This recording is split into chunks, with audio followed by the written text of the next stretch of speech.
I think ultimately you want a higher IQ, you want to live underwater, you want tentacles. I think everybody should have exactly the embodiment that they want. And I think and someday we will, when we actually understand how to communicate morphogenetic goals to groups of cells, we will be able to have complete control over growth and form. And that is what a mature species is. It's not limited to the accidents of their birth.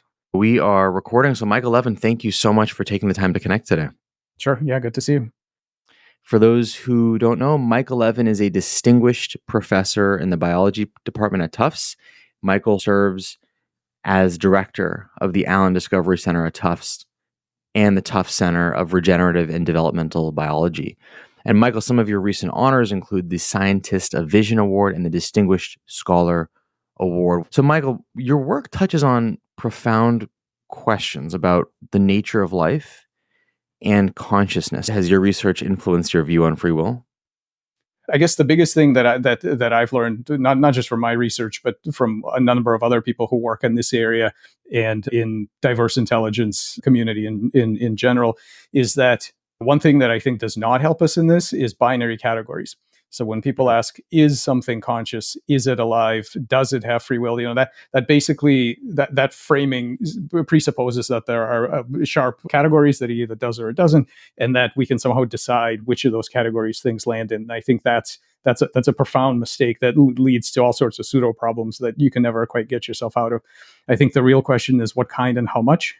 And I think it's for all these things, for intelligence, for consciousness, for freedom. Yeah, what kind and how much. And I think also really important to ask ourselves, what do we want these words to do for us? When you make a claim about something having a certain level of intelligence or free will, what do you actually say? What are you saying? What is the job that term is supposed to do for you?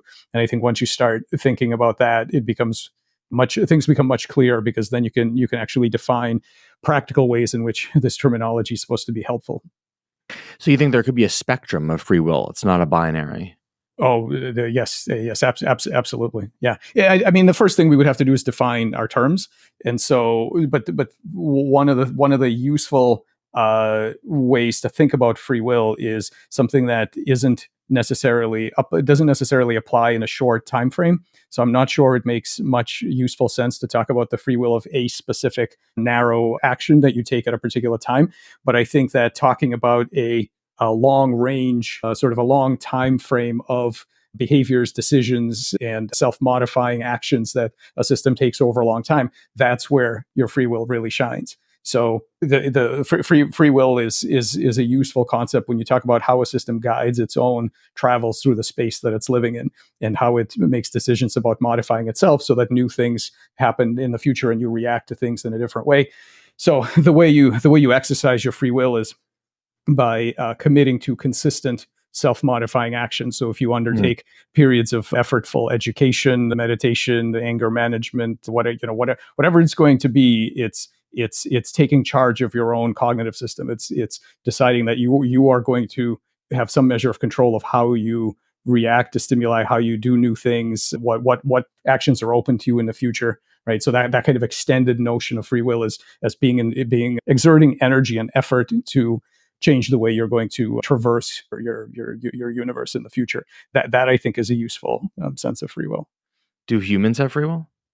In that sense, yeah, I think absolutely, yeah, I think they absolutely do. And the other thing about all of this terminology is this, if you ask what use is it what use is it, what do we want from these words? I think what's very important is that all of these terms and the kind of the framing that these terms indicate are supposed to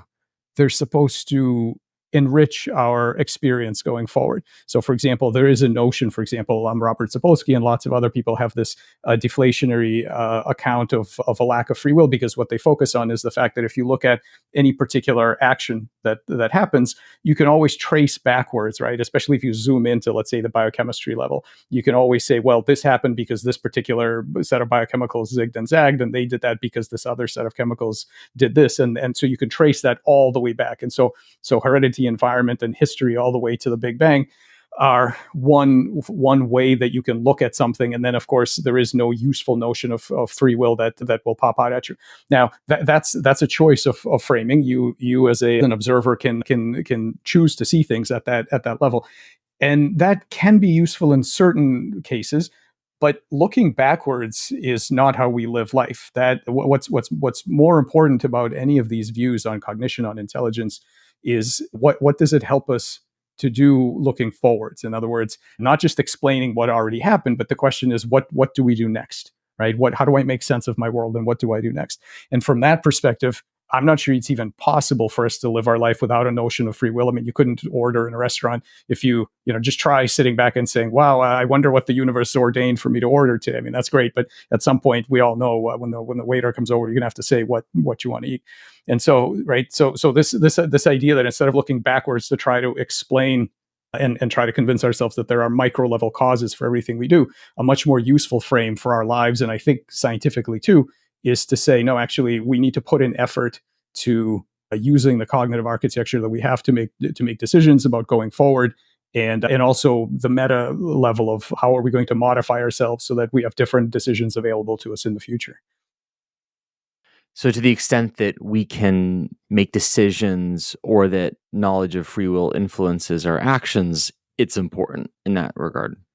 Yeah, I think it's yes. I think it's important because we have to acknowledge that telling backwards looking stories about what's already happened is only a small part of life, and that the major part of life, both scientifically because we want to invent new things, we want to have new capabilities, and on a personal level, as in terms of how we're going to live our life, the thing that you need to draw attention to is that it is on you to exert certain amounts of effort to decide what you're going to do next, both sort of computationally, just to calculate what are my options, what do I think is going to happen if I do certain things, but also this meta level of deciding, I have certain patterns of the way that I do things or the way that I respond to things, and I would like to improve myself. So a commitment to changing your own cognitive architecture day by day. That it's kind of like I think of it like summing the area under a curve in calculus, right? Where you have each individual slice is sort of infinitesimally small, and if you stare at it, there's nothing there. It's to the limit. It's tiny,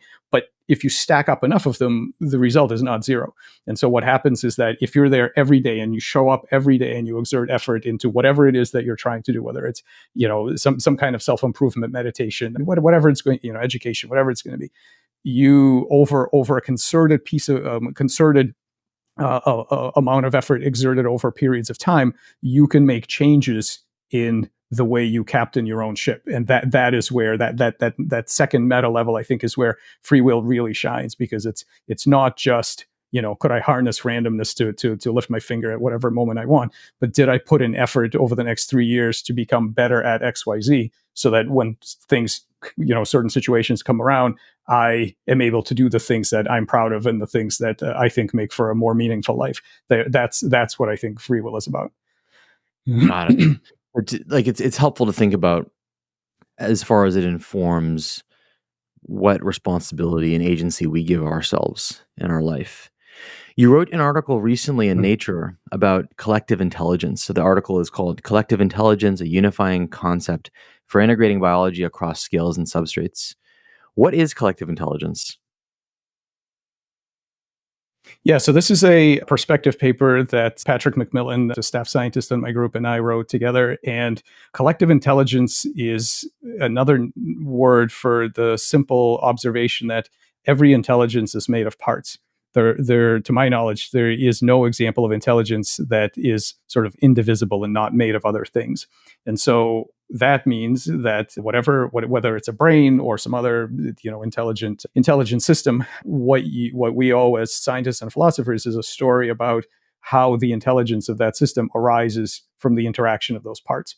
So collective intelligence means that you're made of some kind of parts, and we try to understand how the policies by which those parts relate to each other, the rules and the things that those parts can do, how do they add up to the emergence of a new level of the whole, the collective, and the competencies that it has. Now, for example, in the case of the brain is a collective of neurons, and we need to understand how the properties of those neurons allow brains to do the things that brains do.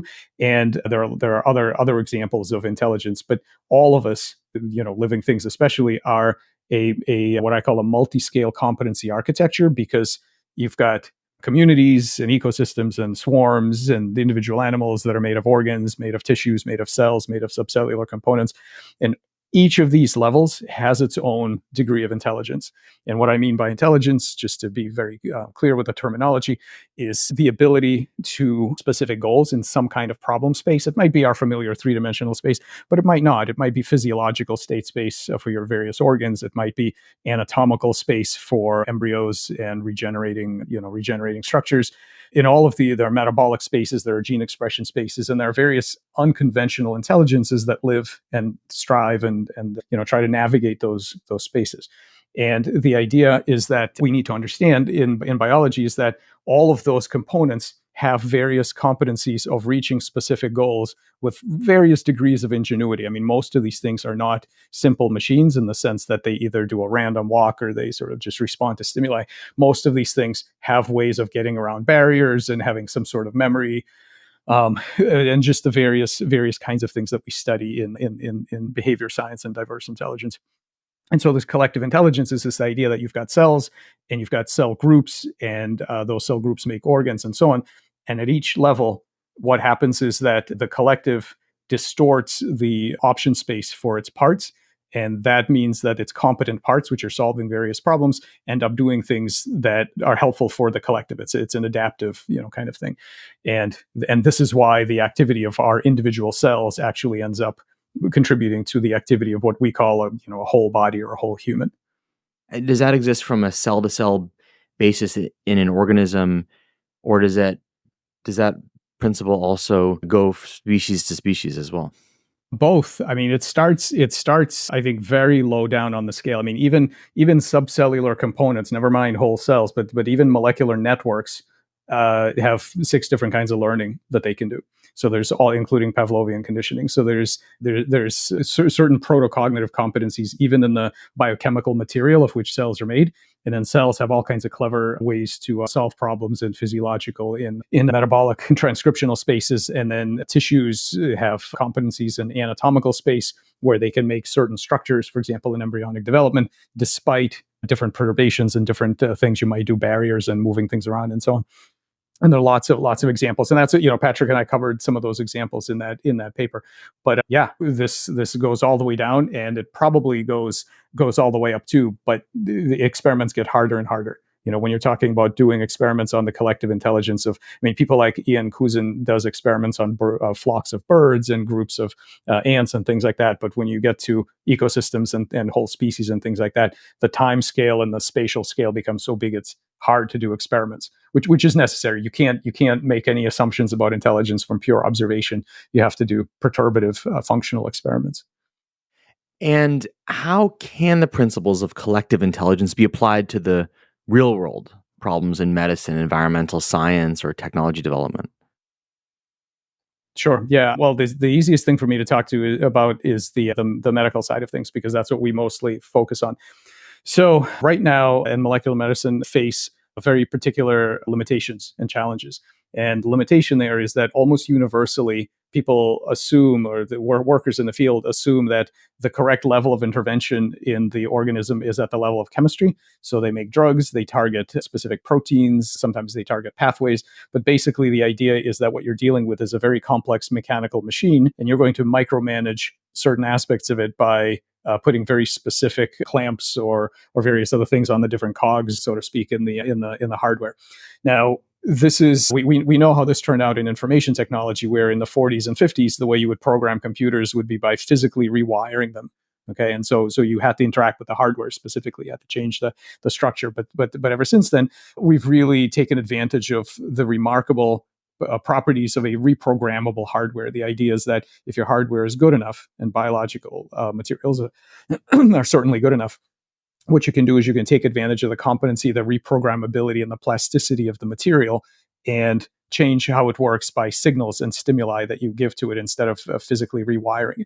So this means that to the toolkit of, let's say, genome editing and pathway rewiring and protein engineering and things like that, what's missing there is what we need to add to that toolkit, which is an understanding that the molecular level is not the only, in fact, it's not, I don't think it's the most powerful level of interaction with the body. I think that because there is this collective intelligence in cells, tissues, and organs, we have an enormous opportunity to communicate, not micromanage, but top-down control by communication, by training, the large, sort of complex, large-scale outcomes of biomedicine. So the problems we have right now, for example, is with the exception of antibiotics and a couple of other things, we basically don't have any treatments that fix anything.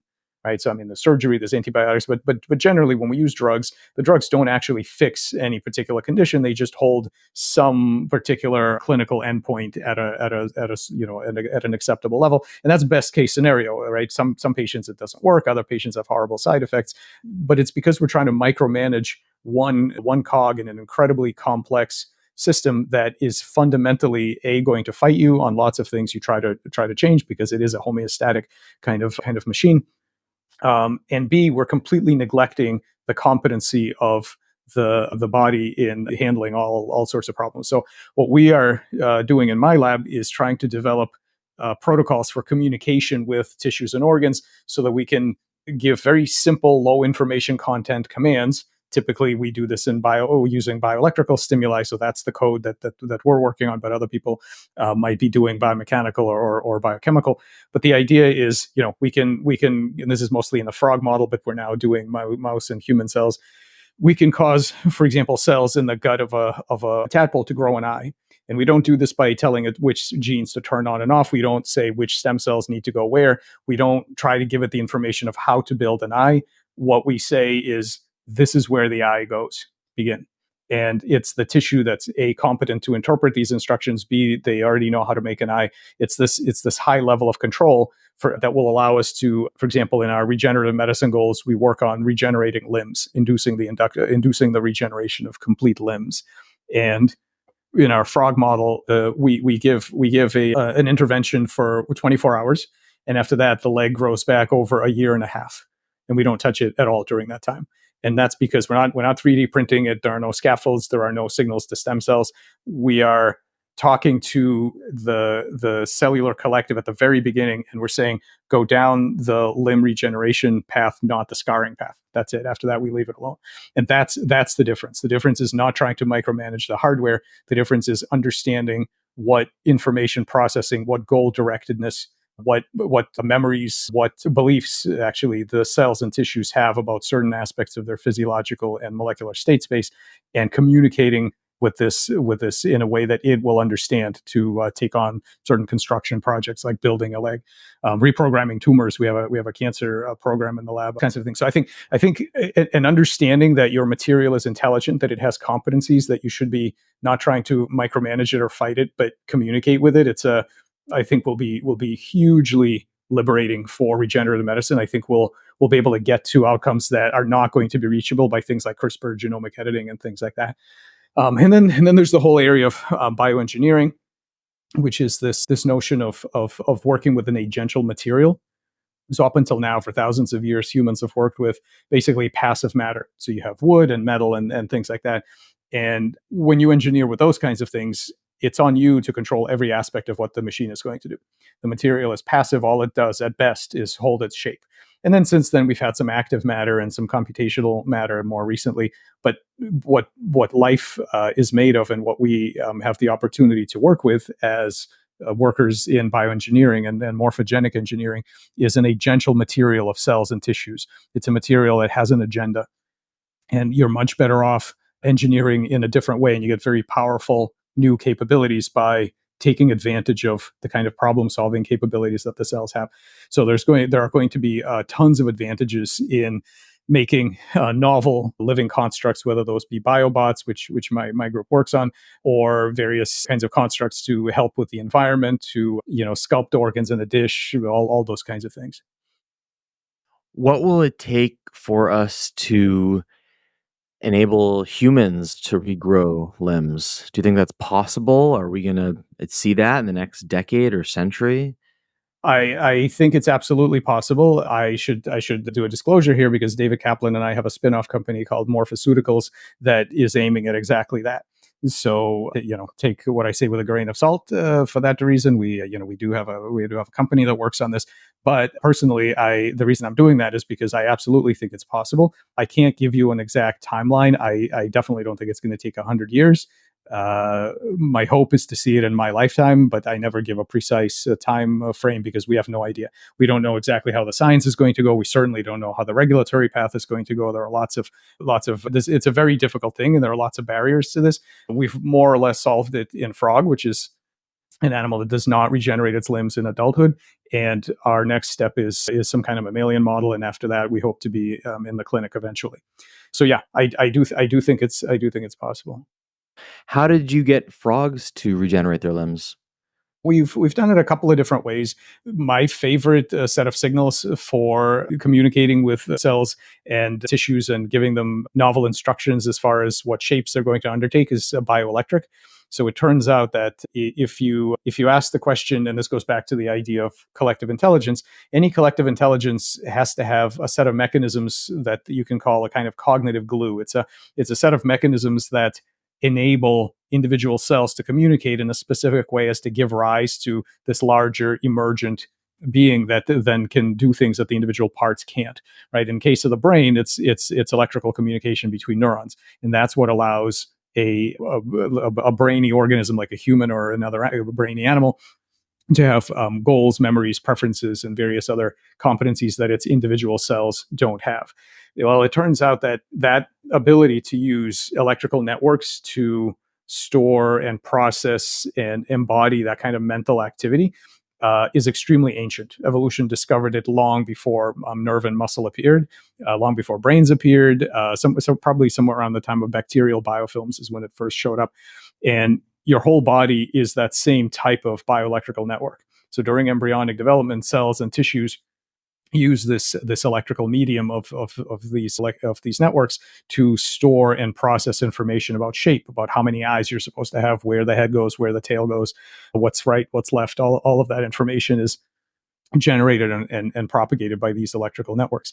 So in around 2000, we made the first tools to read and write the protocognitive content of the body, just in the similar way as neuroscientists try to read the mind of humans and animals by reading and interpreting the electrical activity of their brains. So neural decoding is the name of that project. But we do something similar. We try to crack the bioelectric code for the rest of the body. And when you do that, you discover certain kinds of electrical patterns, which are basically equivalent to thought patterns in the brain, but they are other kinds of patterns in the electrical network of the rest of the body that dictate other types of outcomes, growing specific organs or changing shape or changing size and so on. I think they're literally memories of anatomical outcomes, and they're stored outside the brain in the rest of the body cells. So the first way we regenerated a frog leg was using a reagent called monensin. And this was a chemical that drives sodium ions across the membrane. And what that did is basically induce an electrical state that's very similar to the embryonic state that basically tells the embryo where to grow the legs in the first place.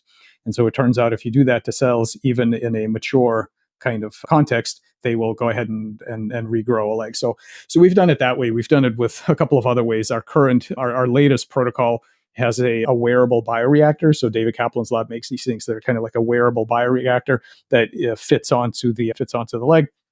And then there's a silk gel and a scaffold that holds the drug payload. And the drug payload might be some ion channel targeting drugs. It might be some other compounds that we found.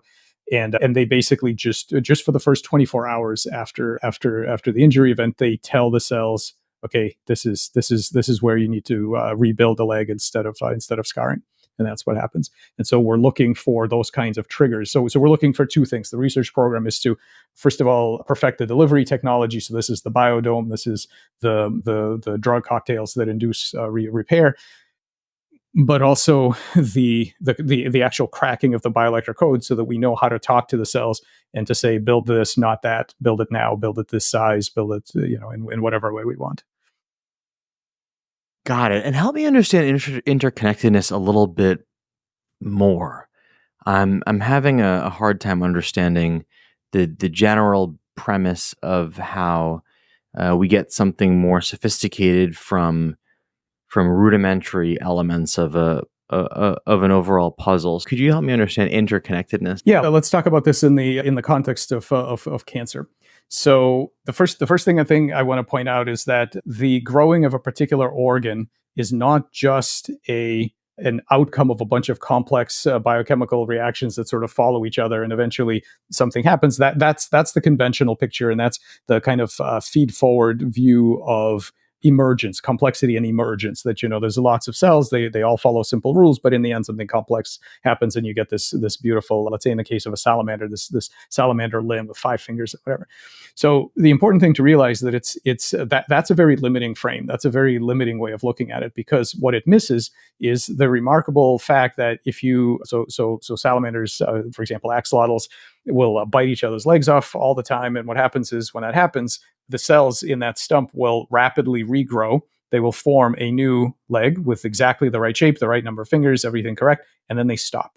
So this idea that there's a particular pattern, the right limb, when that pattern is deviated by injury, the cells spring into action, they do what they need to do, they minimize the error between what is supposed to be versus what is. And as soon as that error gets low enough to acceptable levels, then they stop.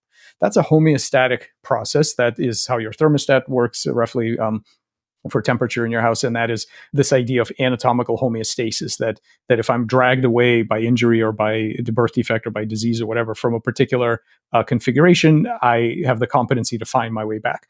Now, a couple of important things need to be asked there, which is, first of all, how do the cells know what the correct pattern is? Because and we know they know because they stop when they reach it. So how do they know what it is?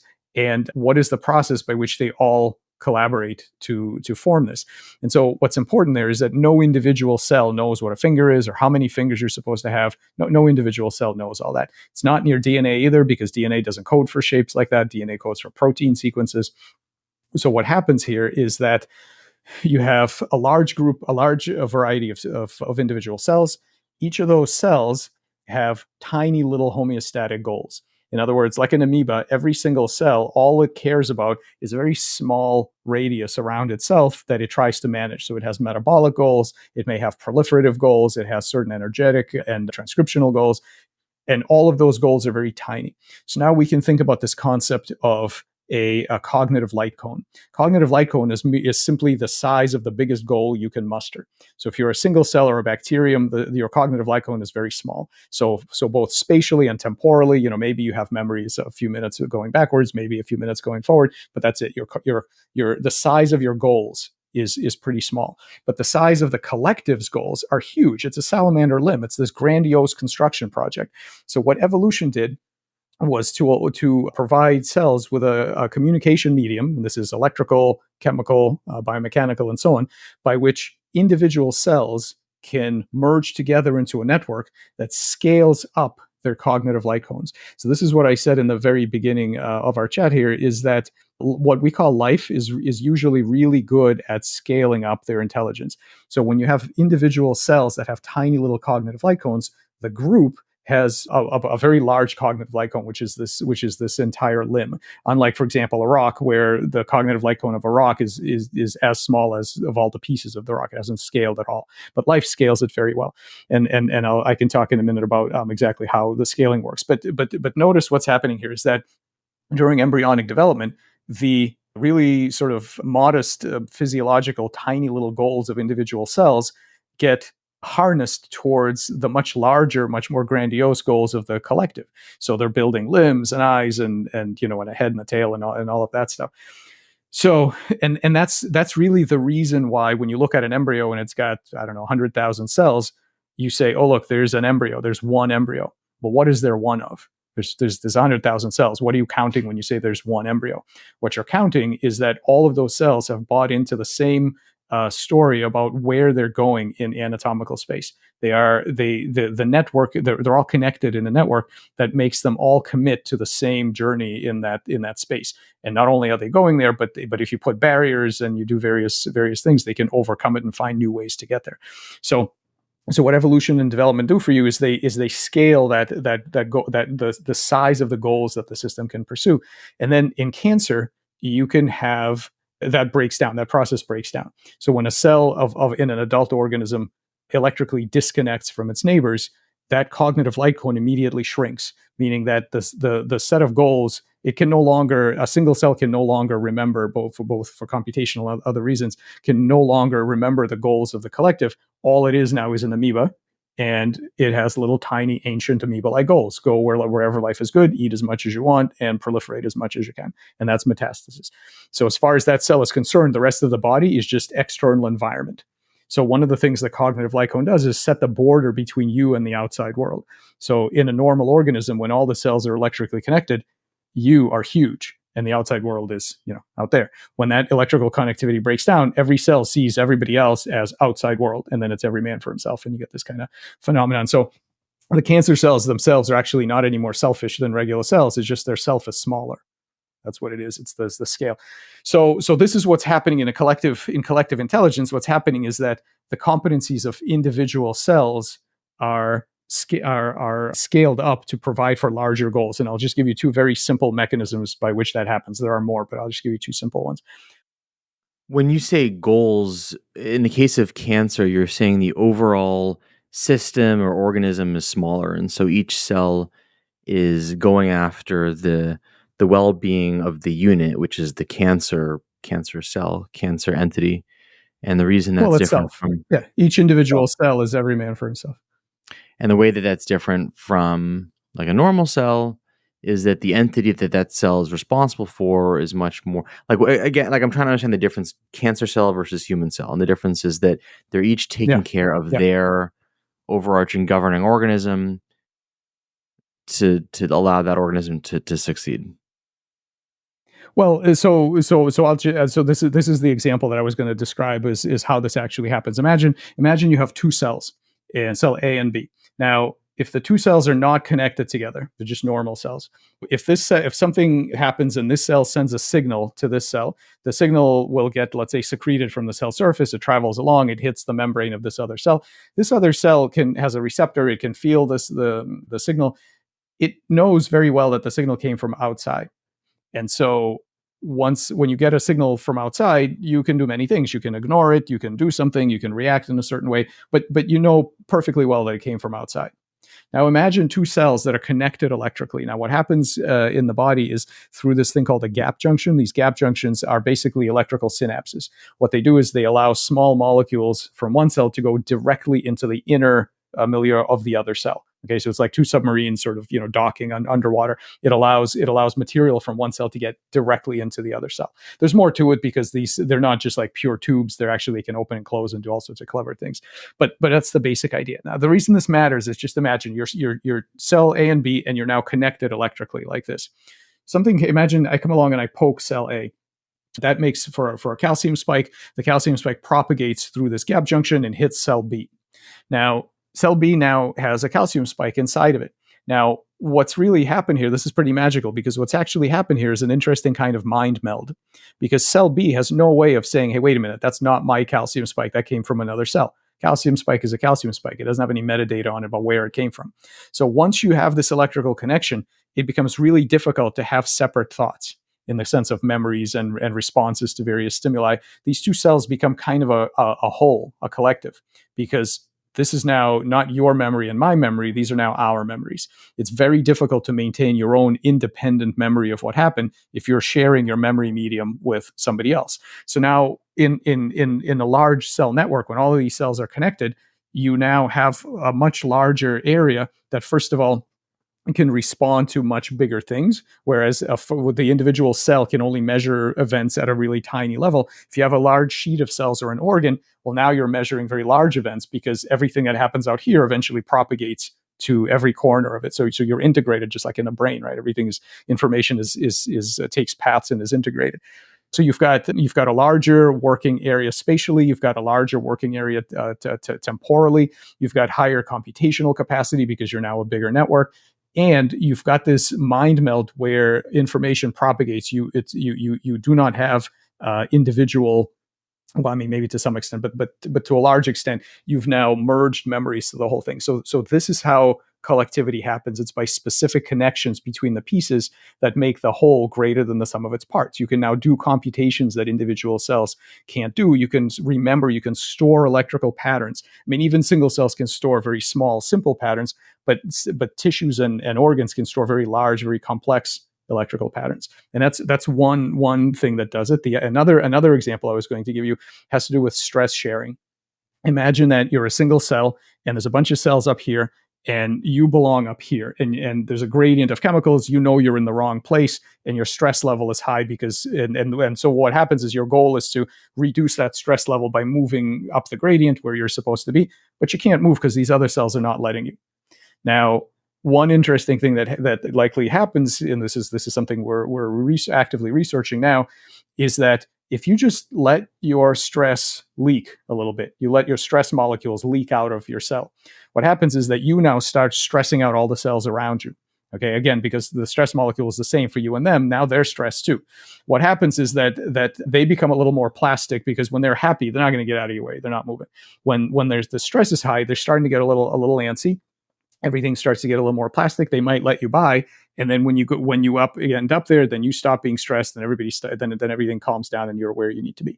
What the stress, and this is a very, of course, simplistic example, but what it's designed to illustrate is that what stress sharing does is it makes my problems become your problems, and that's hugely important for collectivity. It means that if I have a situation in one part of the embryo that needs to be resolved, everybody, or at least at a long distance, can be involved because that stress response is propagated outwards through various signals, and then everybody can help in getting it resolved, not because they're altruistic, but because they're, in order for you to stop stressing them out, they need to help you take care of whatever it is. It's a mechanism that helps cooperation. So there are many other processes like these. These are all examples of cognitive glue, of these kinds of mechanics that make individual pieces into a collective.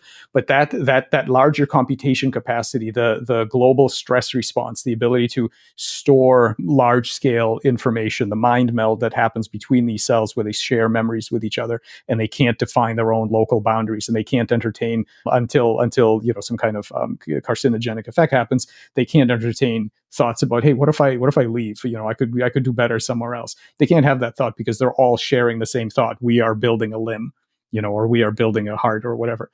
So this is how, through mechanisms like this, is how individual cells are bound into collectives with very grandiose morphogenetic and other goals.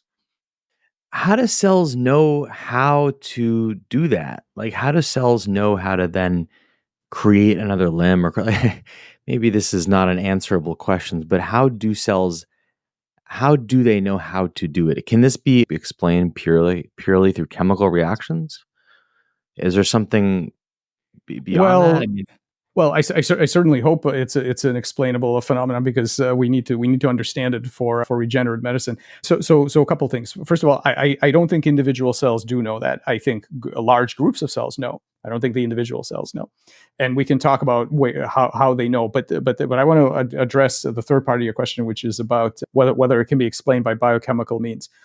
If it depends on what the word explain really, what you mean by explain. You can always, about anything, you can always tell a mechanistic, highly reductionist, low-level story. So whenever you zoom into any event, whether it's embryogenesis or two billiard balls hitting each other, whatever it's going to be, you can always tell a story about particles and about chemicals and so on. It's never magic. It's never fairies underneath. It's always going to be some kind of physics that is involved. The question is whether looking at it that way is going to give you what you want in order to be able to understand and control the system. So one way to start thinking about this is, imagine you have a landscape. It's like a bumpy, hilly landscape. If you've got a bowling ball on that landscape, the physics perspective, where you as a third person observer look at the landscape, tells you everything you need to know. If you look at that landscape, you understand physics, you know exactly what the ball is. If you've got a mouse on that landscape, now you're in a completely different story, because your view of the landscape as a third party, sort of external observer, isn't nearly as important for knowing what's going to happen as actually the mouse's internal view of that landscape, because he could have a completely different perception of where he was rewarded and punished last time, what looks good to him, and so on. So the degree to which you need to understand the perspective of the system you're trying to And this kind of gets back to the issue of consciousness, because that inner perspective, notion that someone's home, and that taking that being's perspective helps you understand what's going on. That's what's needed with certain kinds of systems. And so now the question is, okay, so cells and tissues for regenerative medicine, is there an inner perspective that helps? And that's the hypothesis we've been studying for years. And it looks like, yes, absolutely. You can tell chemical stories, but chemical stories don't take you far enough. A more powerful story that's really necessary for this toolkit to really have regenerative medicine is the set of tools that you get from neuroscience and from behavioral science, where you ask not so much just about the chemicals, but you ask, what are the memories? What are the goals? What's the valence? What are the rewards and punishments for these cells? How do they see their landscape? How do they make decisions? What kind of decisions do they make? Do they have ability to project into the future? Meaning, do they have counterfactual memories, which we have found in some cases? What are the protocognitive capacities? And that becomes very important. And so it's not an issue of, it's not a dichotomy. Okay, is it just a chemical system or is it something else? No, it's definitely a chemical system. But if that's the only lens you bring to it, you're leaving a lot on the table. With the same way as, if you insist on telling reductionist kind of micro level stories about human events, you're going to miss most of what's interesting about what's going on. And while you may, kind of like a Laplacian demon, you may be able to predict in the short term, make an explanation for what happened, and even predict what the next microstate is going to be, that kind of information is usually not useful to make the kind of changes that you want in the future. You really need to understand the large scale patterns. It's a little bit like another way to think about this, and this gets back to your question about free will. It's a little bit like thinking about what it's like to play chess with Laplace's demon, right? So Laplace's demon can calculate every microstate of everything that's going to happen. And so if you prepare an existing state, he can tell you everything that's going to happen after that, because he can track all the the physics of it. But what he doesn't have is any kind of creativity to do anything interesting looking into the future, because all he sees is microstates. He doesn't believe in any kind of mesoscale states. So imagine playing chess with a Laplacian demon. Like he sees all the particles of the board, but he doesn't believe in pieces. He doesn't believe in rules of chess. He doesn't believe in winning or losing. None of those things exist, because all he sees is the microstates, right? And so while he can explain what's happening once the board exists, he's not going to be able to pick moves or to do anything else that's interesting. So again, I think this is just another example of where that kind of deterministic frame is okay for looking backwards, and it's okay for knowing what to do when somebody else has done the hard job of preparing an interesting system for you. But it's a terrible frame for both scientific and personal creativity, for asking, well, what interesting thing do I do next? Right? That's just not a useful frame. Right. And Michael, we're running out of time. We have a few minutes left. I have 3 questions I want to ask, and each of these questions we could take a full hour to answer, but for the sake of time, I'm wondering if we could try to just hammer these out quickly, if that's even possible, because I think these are 3 important questions. I'll try. My first question is, what is the most practical application of your research in the near future? You've talked about regenerating limbs. I'm wondering if that is the most practical application. And the second half of that question is, where do we draw the line between healing and enhancement? Like, is it possible for us to do more than just heal people?